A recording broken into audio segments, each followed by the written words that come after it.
Bismillahirrahmanirrahim. Assalamu alaikum my dear student.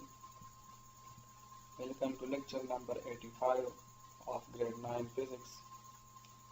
Student आपको पता है कि हमने फाइनल टर्म के कोर्स को स्टार्ट किया है चैप्टर नंबर 3 डायनामिक्स से।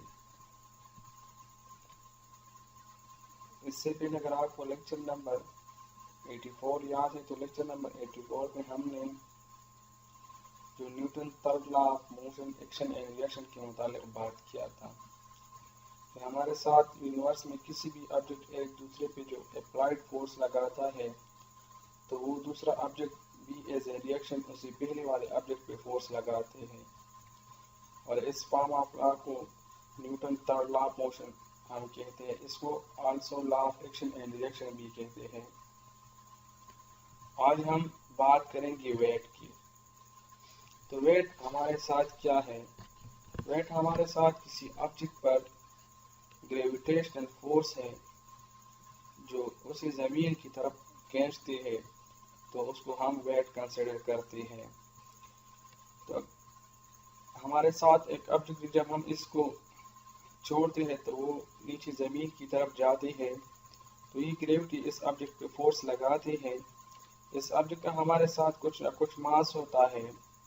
जिस तरह हम सिंपल फोर्स की बात करते थे वहाँ पे हमारे साथ अप्लाइड फोर्स होता था किसी ऑब्जेक्ट पे, इसका हमारे साथ मास m था, इसमें जो एक्सेलरेशन पैदा होता था तो वो a था। यहाँ पे चूंकि फोर्स हमारे साथ ग्रेविटी की वजह से लगती है और इस ग्रेविटी की वजह से हमारे साथ जो एक्सेलरेशन इस बॉडी में पैदा होती तो उसको हम ग्रेविटेशनल एक्सेलरेशन कहते हैं। और इस ऑब्जेक्ट का जो मास है उसको हम m से रिप्रेजेंट करेंगे। तो बेसिकली ग्रेविटी जो किसी ऑब्जेक्ट पे फोर्स लगाते हैं उसको अपनी तरफ खींचते हैं, तो इसके दौरान इसमें जो एक्सेलरेशन पैदा होती है तो इसको हम इस फोर्स को हम वेट का नाम देते हैं, और इस एक्सेलरेशन को हम ग्रेविटेशन एक्सेलरेशन कहते हैं।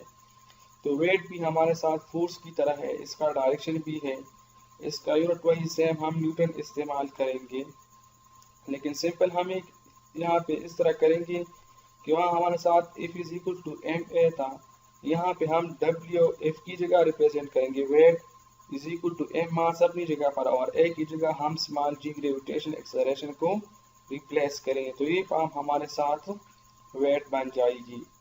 लेकिन अक्सर स्टूडेंट इसमें कंफ्यूज होते हैं कि वेट और मास में फ़र्क क्या है। तो स्टूडेंट आप ये बात याद रखिए कि मास जो है वो आपके साथ हर जगह पे कांस्टेंट रहती है, और वेट में चूँकि हमारे साथ ग्रेविटेशनल एक्सेलरेशन g इन्वॉल्व है, तो इससे पहले जो चैप्टर नंबर 2 पे हमने पढ़ा था कि g की जो वैल्यू है हम फ्रॉम द सरफेस ऑफ अर्थ से जो ऊपर की तरफ जाते हैं तो ग्रेविटेशन एक्सेलरेशन की वैल्यू में हमारे साथ वेरिएशन भी आती है।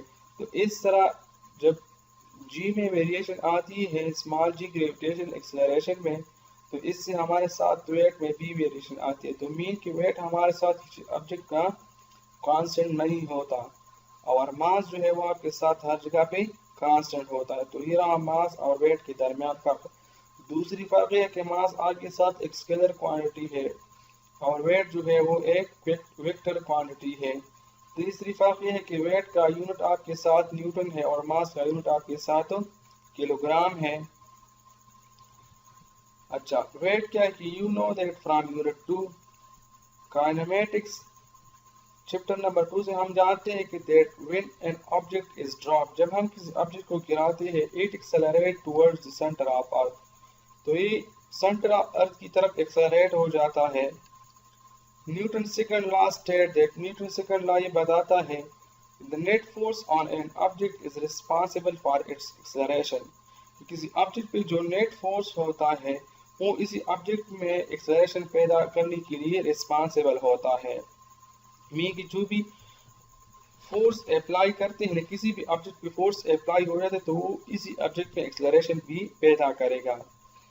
If air resistance is negligible, जब हम किसी ऑब्जेक्ट को गिराएंगे और हम यहाँ पे इस तरह कंसिडर की कि एयर रेजिस्टेंस को हम इग्नोर करें, नेग्लिजिबल कंसिडर करें, मीन कि यहाँ पे हमारे साथ एयर रेजिस्टेंस मौजूद नहीं है, तो the net force on a falling object is gravitational force. तो हमारे साथ जो ऑब्जेक्ट हम गिराते हैं इस भी फोर्स जो है वो ग्रेविटेशन फोर्स है, इसको हम कॉमनली कॉल्ड इट्स वेट। तो इसको हम इस बॉडी का वेट कहते हैं।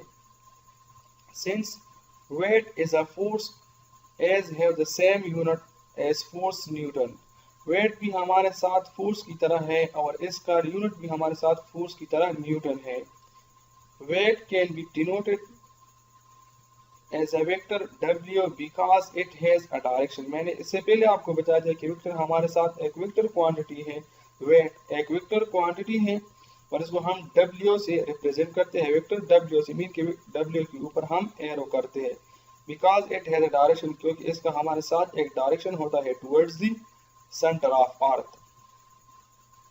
Consider an object with mass m falling downward towards the earth. हम एक मास को कंसिडर करें और हमारे साथ जमीन की तरफ गिरती है। It experience only the downward force of gravity, तो ये सिर्फ जमीन की नीची तरफ वाले फोर्स को महसूस करेंगे। It experience only the downward force, वो सिर्फ और सिर्फ नीचे की तरफ अपनी ऊपर फोर्स महसूस करेंगे ऑफ ग्रेविटी, ग्रेविटी की वजह से। विच हैज मैग्नीट्यूड वेट, जो इसका मैग्नीट्यूड क्या है, वेट है। इस फोर्स का मैग्नीट्यूड जो ऑब्जेक्ट एक्सपीरियंस करता है, महसूस करता है, तो इसका मैग्नीट्यूड क्या है, हमारे साथ वेट है। Newton's second law states that the magnitude of the net external force on an object is equal to F is equal to ma। Newton second law हमें ये बताता है कि किसी भी ऑब्जेक्ट पे जो नेट फोर्स होता है वो हमारे साथ बराबर होता है F is equal to ma। Mean Newton second law का मैथमेटिकल फॉर्म। तो F force, m mass, a acceleration. Since the object experience only the downward force of gravity, लेकिन यहाँ पे चूंकि हम किसी ऑब्जेक्ट को गिराते हैं तो वो सिर्फ और सिर्फ आपके साथ डाउनवर्ड की तरफ अपनी ऊपर फोर्स महसूस करते हैं, और वो किस चीज की वजह से, ग्रेविटी की वजह से। तो हम यहाँ पे क्या करेंगे, F is equal to W, F हम W कंसिडर करेंगे, वेट के बराबर लेंगे। We know that the acceleration of an object due to gravity is g। हमें पता है कि हमारे साथ एक्सेलरेशन ड्यू टू ग्रेविटी जो होता है उसको हम स्मॉल g से रिप्रेजेंट करते हैं। और हम यहाँ पे F is equal to ma की इक्वेशन में, ये जो इक्वेशन है F is equal to ma, इसमें हम f की जगह तो हमने ये बता दिया कि W रिप्लेस करेंगे और स्मॉल a की जगह हम स्मॉल g को रिप्लेस करेंगे। मीन एक्सेलरेशन को हम ग्रेविटेशन एक्सेलरेशन g पे रिप्लेस करेंगे। Substituting these values these into Newton second law. अब हम यहाँ पे क्या करेंगे कि इस second law, Newton second law of motion में हम इस F की जगह W और A की जगह पुट करेंगे। तो W is equal to mg। अब अगर हमारे साथ इस तरह से g का वैल्यू हमारे साथ 9.8 metre per second square on earth है, ये तो हमें पता है, हमने सेकंड चैप्टर के लास्ट पोर्शन में पढ़ा था कि हमारे साथ g की वैल्यू जो on the surface of earth वो 9.8 मीटर पर सेकेंड स्क्वायर है। The weight of 1 kilogram object on earth, तो वेट ऑफ 1 किलोग्राम बीन के मास इस ऑब्जेक्ट का जो है वो आपके साथ इसका weight on the surface of earth क्या होगा, 9.8 न्यूटन। इस सेंटेंस का मतलब ये है कि g की वैल्यू हमारे साथ on the surface of earth जो है वो 9.8 मीटर पर सेकेंड स्क्वायर है। तो यह उन्होंने लिखा कि the weight of 1 kg object, mean के 1 किलोग्राम मास ऑब्जेक्ट का weight on the surface of earth क्या है, 9.8 न्यूटन होगा। क्योंकि यहाँ पे पुट करें W अपनी जगह पर, m की जगह 1 किलोग्राम और g की जगह 9.8, तो 1 मल्टीप्लाइड बाय 9.8 मीन, तो इस ऑब्जेक्ट का हमारे साथ on the surface of earth weight क्या है, 9.8 न्यूटन है। एज वी सी है W is equal to mg, तो m की जगह 1 किलोग्राम और g की जगह 9.8 मीटर पर सेकेंड स्क्वायर, तो 9.8 न्यूटन। तो यहाँ पे अब आप फर्क महसूस करते हैं कि यहाँ पे देखें कि weight on the surface of earth क्या है, 9.8 न्यूटन है और मास क्या है, 1 किलोग्राम है। The acceleration due to gravity g varies slightly over the surface of earth। Acceleration की जो वैल्यू है due to gravity, gravitation acceleration की जो वैल्यू है वो हमारे साथ from the surface of earth जो है वो स्लाइटली इसमें वेरिएशन, इसकी वैल्यू में वेरिएशन आती है। We will discuss it detail in chapter number 5 gravitation. इसको हम चैप्टर नंबर 5 ग्रेविटेशन में इंशाल्लाह डिस्कस करेंगे। So that the weight of an object depends upon the location and is not a property of the object. मास हमारे साथ किसी object की natural property है। सही है, मास किसी ऑब्जेक्ट की नेचुरल प्रॉपर्टी है। नेचुरल प्रॉपर्टी का मतलब ये है कि फॉर एग्जांपल अगर हम देखें कि हम किसी ऑब्जेक्ट का मास जो है वो ऑन द सरफेस ऑफ अर्थ भी ले लें तो वो 50 किलोग्राम है अगर, और इसको हम किसी माउंटेन पे भी ले रहे तो उसका मास वही हमारे साथ 50 किलोग्राम होगी, क्योंकि मास हमारे साथ किसी भी जगह या लोकेशन पे इन्हिसार नहीं करती, तो वो इस ऑब्जेक्ट का नेचुरल प्रॉपर्टी है। लेकिन वेट जो है वो किसी भी ऑब्जेक्ट की प्रॉपर्टी नहीं होती, क्योंकि वो उसकी जगह पर इन्हिसार करते हैं। अगर वो ऑन द सरफेस ऑफ अर्थ है तो यहाँ पे इसका मैक्सिमम वेट होगा, और जिस तरह वो यहाँ से वेरिएशन लाते हैं जिसकी वजह से जी में वेरिएशन आते मीन कि ऐसी जगह पर पहुंच जाते हैं जहाँ पे हमारे साथ जी की वैल्यू 9.8 से हट जाती है, तो उसकी वेट में भी वेरिएशन आती है। तो इस तरह हमारे साथ वेट जो है किसी ऑब्जेक्ट का प्रॉपर्टी नहीं है, मीन कि वो लोकेशन पे इन्हिसार करते हैं कि जहाँ पे हमारे साथ जी की वैल्यूज में वेरिएशन आएंगी तो वहाँ पे हमारे साथ वेट में भी वेरिएशन आएगा। Weight varies on large scale if one leaves earth surface. Weight आपके साथ बहुत लार्ज स्केल पे मीन बहुत ज्यादा चेंज इसमें आएगी जब कोई भी अर्थ सरफेस को छोड़ता है। On the moon for example, अगर हम चांद पे चले जाए मिसाल के तौर पर, the acceleration due to gravity is only 1.67 metre per second square. तो मून पे हमारे साथ ग्रेविटेशनल एक्सेलरेशन जी की जो वैल्यू है वो 1.67 मीटर पर सेकेंड स्क्वायर है। अब आप यहाँ पे देखिए 1 kg mass which has a weight of 9.8 Newton, 1 kilogram mass का जिसका हमारे साथ वेट 9.8 न्यूटन था ऑन द अर्थ, जमीन पर, जमीन के सरफेस पे जिस तरह यहाँ पे हमने डिस्कस किया 1 किलोग्राम मास का weight on the surface of earth 9.8 newton था, is only about 1.7 newton on the moon। तो अब इस 1 kg मास का वेट ऑन द मून कितना है 1.7 न्यूटन। तो यहाँ पे आप वेरिएशन देखते हैं कि कितना बड़ा वेरिएशन आता है। On the surface of earth वो 9.8 न्यूटन है। इस ऑब्जेक्ट का 1 किलोग्राम ऑब्जेक्ट का weight on the surface of earth 9.8 newton है, और ऑन द मून आपके साथ ही क्या है 1.7 न्यूटन है। तो मीन कि वेट हमारे साथ किसी ऑब्जेक्ट की इंट्रिंसिक प्रॉपर्टी या नेचुरल प्रॉपर्टी नहीं है, वो आपके साथ लोकेशन पर इन्हिसार करता है कि एक बॉडी एक ऑब्जेक्ट जहां से जमीन के सरफेस को छोड़ते हैं तो वहां पे इसकी वेट में भी वेरिएशन आते हैं। अच्छा, यहाँ पे देखिए कि point two pounder, why does a hose pipe tend to move backward when the fireman direct a powerful stream of water towards fire? आपके पास एक हॉस पाइप है कि वो क्यों अपना मोशन जो है बैकवर्ड की तरफ करता है, जब एक फायरमैन है कि वो एक पावरफुल स्ट्रीम ऑफ वाटर जो है वो आग की तरफ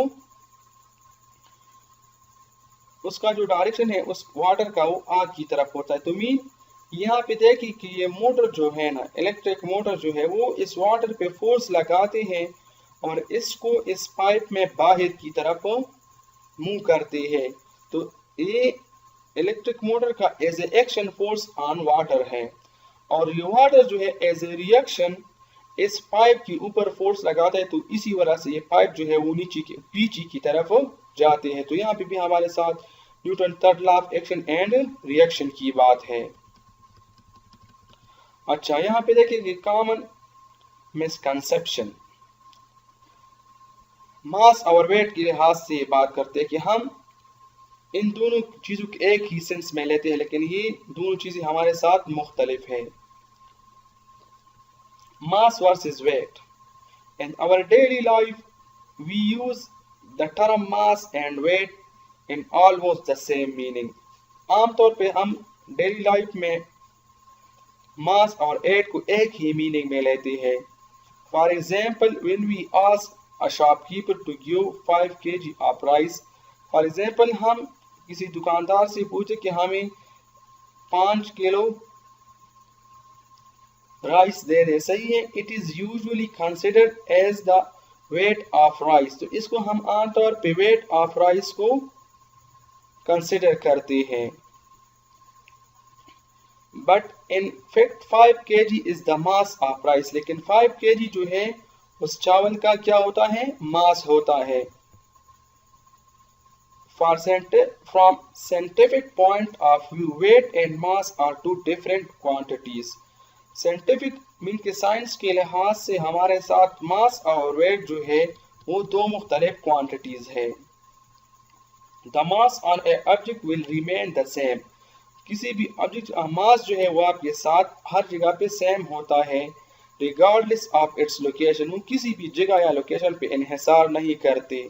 जैसा कि वेट है वो लोकेशन पे इन्हिसार करते हैं, इस तरह मास किसी भी लोकेशन वगैरह पे इन्हिसार नहीं करते। However, because weight depend on the acceleration due to gravity, लेकिन वेट जो है वो आपके साथ एक्सेलरेशन ड्यू टू ग्रेविटी पर इन्हिसार करता है, क्योंकि एक्सेलरेशन ड्यू टू ग्रेविटी है, इसका जो वैल्यू है वो हमारे साथ according to the surface of earth के से इसमें वेरिएशन आते हैं। वो आपके साथ on the surface of earth के 9.8 मीटर पर सेकेंड स्क्वायर है, और जिस तरह हम इससे ऊपर की तरफ जाते तो इसमें स्लाइटली चेंज आना शुरू हो जाता है। तो इसी वजह से हमारे साथ वेट में भी इसी एक्सेलरेशन की चेंज की वजह से वेट में भी चेंज आ जाता है। The weight of an object can change when the object enters into region with stronger और वीकर ग्रेविटी। आपके साथ किसी ऑब्जेक्ट का जो वेट है वो चेंज होता है जब ये ऑब्जेक्ट आपके साथ इसी ही रीजन में जाता है जहाँ पे आपके साथ ग्रेविटी स्ट्रांग होती है, तो वहाँ पे उसका वेट भी ज़्यादा होता है, और उसका वेट जो है वो डिक्रीज हो जाता है, इसमें कमी आ जाती है। जहाँ पे हमारे साथ ग्रेविटेशन फोर्स जो है वो वीक हो जाता है, मीन कि जी की जो वैल्यू है ग्रेविटेशनल एक्सेलरेशन जी, वहाँ पे आपके साथ इसकी वैल्यू कम हो जाती है, तो इसमें से वेट में भी डिक्रीज आ जाता है। तो सेंटेंस का मतलब है कि change the weight of an object can change, आपके साथ किसी ऑब्जेक्ट की वेट में चेंज आता है। व्हेन द ऑब्जेक्ट एंटर्स, जब भी ऑब्जेक्ट दाखिल हो जाता है, इनटू अ रीजन, ऐसी जगह में विद स्ट्रॉन्गर और वीकर ग्रेविटी, जहाँ ऐसी जगह में जहाँ आपके साथ ग्रेविटी स्ट्रांग हो, मीन जी का वैल्यू ज्यादा हो, तो वहाँ पे आपके साथ वेट भी ज्यादा होगी। और वीकर ग्रेविटी, तो जहाँ पे आपके साथ जी की वैल्यू स्मॉल हो according to the surface of अर्थ, तो वहाँ पे आपके साथ इस ऑब्जेक्ट का वेट जो है वो भी कम हो जाएगा। तो वेट बेसिकली हमारे साथ क्या है कि किसी भी ऑब्जेक्ट के ऊपर ग्रेविटेशनल फोर्स है जो इसी ऑब्जेक्ट में ग्रेविटेशनल एक्सेलरेशन पैदा करे, तो उस फोर्स को हम वेट का नाम देते हैं। अच्छा, एग्जाम्पल 3.2 की तरफ देखें। Weight of a girl on earth and moon, किसी एक गर्ल है, इसका वेट हम on the earth and moon discuss करते हैं, सही है। तो वेट तो हमने यहाँ पे डिस्कस किया इसका बात कि वेट हमारे साथ किसी ऑब्जेक्ट की ऊपर वो फोर्स है जो इस पर ज़मीन या ग्रेविटी लगाती है, और इसी फोर्स की वजह से इसमें ग्रेविटेशनल एक्सेलरेशन पैदा होती है, तो इस फोर्स को हम वेट का नाम देते हैं। वेट हमारे साथ एक वेक्टर क्वांटिटी है, क्योंकि इसमें हमारे साथ डायरेक्शन होती है और इसका direction towards the centre of earth होती है। मास के लिहाज से बात यह कि मास आपके साथ कांस्टेंट होती है, वो किसी जगह लोकेशन पर इन्हिसार नहीं करती। वेट में वेरिएशन आती है due to the change in gravitational acceleration, gravitational acceleration की वैल्यू की चेंज की वजह से वेट में चेंज आते हैं। मास किसी जगह या लोकेशन पर इन्हिसार नहीं करती, वेट जगह या लोकेशन पर इन्हिसार करता है। और इसका जो मैथमेटिकल फॉर्म था वेट, वो हमारे साथ W = mg। अब उसी ही पे हम यहाँ इस एग्जाम्पल 3.2 को सॉल्व करेंगे। The mass of a girl is 60 kg, किसी एक गर्ल है लड़की है उसका मास 60 किलोग्राम है। How much will she weight on, उस लड़की का मास ऑन ए में अर्थ क्या होगा, बी ऑन द मून क्या होगा। हिंट्स की तौर पे उन्होंने क्या दिया, take acceleration due to gravity for earth g is equal to 9.8 metre per second square. Acceleration due to gravity जो है ऑन द अर्थ, या अर्थ के लिए आप क्या ले ले, g is equal to 9.8 metre per second square. And for moon और चांद के लिए आप g की जो वैल्यू है वो 1.6 मीटर पर सेकेंड स्क्वायर ले ले। तो गिवन में हमारे साथ क्या है कि mass is equal to 60 kilogram, acceleration due to gravity on earth g is equal to 9.8 metre per second square. Acceleration due to gravity on moon gm is equal to 1.6 metre per second square. Required हमसे क्या है, weight on earth, mean के weight on earth के लिए हम g की value 9.8 लेंगे और वेट ऑन मून के लिए wm is equal to, इसमें g की जगह हम 1.6 पुट करेंगे और मास उसी ही लड़की का है तो कांस्टेंट है। Weight of girl on earth, earth के ऊपर हमारे साथ इस लड़की का वजन, तो W is equal to mge, putting values, अब इसमें वैल्यूज पुट करें, W is equal to weight on earth, m mass of the girl, ge gravitation acceleration on earth. तो mass of the girl 60 kg, ge gravitation acceleration 9.8 metre per second square, और so weight on earth is equal to 588 kilogram metre per second square. लेकिन हमें पता है कि Newton हमारे साथ बराबर है kilogram metre per second square की, तो हम इसमें इस kilogram metre per second square की जगह न्यूटन पुट करेंगे। So therefore weight on earth जो है वो हमारे साथ 588 न्यूटन है, इसको अपने साथ याद रखिए। अच्छा, अब यहाँ पे देखिए बी नंबर पार्ट की wait of girl on moon. अब हम उसी लड़की का वेट, उसी ही 60 किलोग्राम मास की लड़की का वेट हम मून पे फाइंड करना चाहते हैं। So WM weight on moon of that girl which has the same weight, same mass on for earth is equal to mg, gm mean की gravitation acceleration on moon. Putting values हम आप यहाँ पे put करेंगे values को, तो WM अपनी जगह पर 60 kg मास उसी ही लड़की का, और यहाँ पे देखिए acceleration due to gravity on moon is equal to 1.6 metre per second square. Acceleration due to gravity on the surface of moon जो है वो क्या है, 1.6 मीटर पर सेकेंड स्क्वायर है। तो यहाँ अभी 1.6 और 60 को मल्टीप्लाई करके weight on moon 96 kilogram metre per second आ जाएगी, और न्यूटन जो है वो हमारे 7 kilogram metre per second square के बराबर है। तो इस तरह वेट हमारे साथ हो जाएगी 96 न्यूटन। तो अब यहाँ आप देखिए दोनों वेट्स में वेरिएशन की तरफ, ऑन द सरफेस ऑफ अर्थ आपके साथ उसी ही लड़की का वेट जो है वो 588 न्यूटन है, जिसका मास 60 किलोग्राम है, और वही 60 किलोग्राम मास वाली लड़की का वेट हमारे साथ on the surface of moon जो है वो 96 न्यूटन है। तो यहाँ पे आप देखते हैं कि हमारे साथ मास सेम है, लेकिन वेरिएशन वेट में आती है, क्योंकि वेट हमारे साथ लोकेशन पर इन्हिसार करती है, और वेट में वेरिएशन की जगह क्या है, ग्रेविटेशन एक्सेलरेशन g की वैल्यू।